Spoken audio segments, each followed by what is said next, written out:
Ako si Perla, ang puso ng Pilipinas. Nais kong ikuwento sa inyo ang aking kasaysayan. Noong unang panahon, ako ay isang batang babae na nakatira sa magandang kapuluan. Ang aking mga kapatid ay mga sultanato at barangay, bawat isa ay may sariling kultura at tradisyon. Bawat isla ay may sariling kuwento, sariling awit at sariling sayaw. Sama-sama, kami ang Pilipinas. Kami ay namuhay ng mapayapa, nagpapalitan ng kalakal at kuwento. Ang aming ugnayan ay tulad ng mga bituin sa langit. Dumating ang mga mangangalakal mula sa malalayong lupain, nagdadala ng mga bagong ideya at kalakal. Nakipagkalakalan kami sa mga Tsino, Hapon at mga Arabe. Napakasaya ng mga panahong iyon.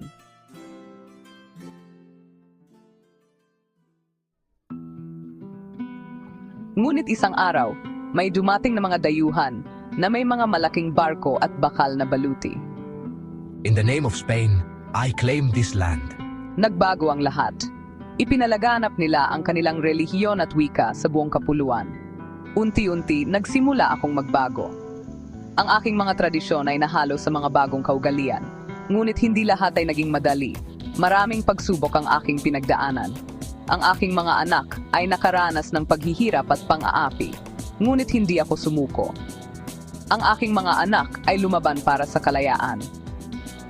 Si Lapu-Lapu, ang unang bayani, ay lumaban kay Magellan.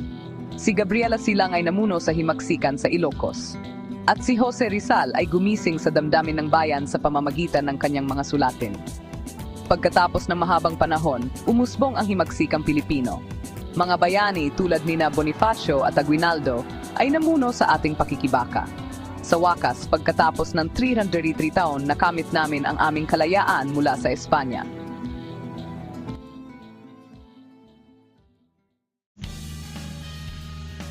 Ngunit ang aking kuwento ay hindi patapos. Dumating naman ang mga Amerikano. Nagkaroon ng bagong hamon at bagong pag-asa. Nagsimula ang bagong kabanata ng aking buhay.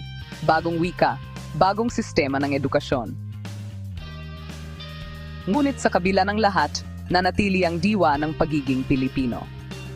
Ang aking mga anak ay patuloy nagpakakita ng tapang at tibay ng loob. Sa bawat hamon, kami ay mas lumakas at natuto. At ngayon, habang papalapit ang ikalawang digmang pandaigdig, handa ako sa anumang pagsubok na darating, sapagkat alam ko, ang aking kasaysayan ay puno ng lakas at pag-asa. At sa inyo, mga mahal kong kababayan, ipagpatuloy natin ang pag-aaral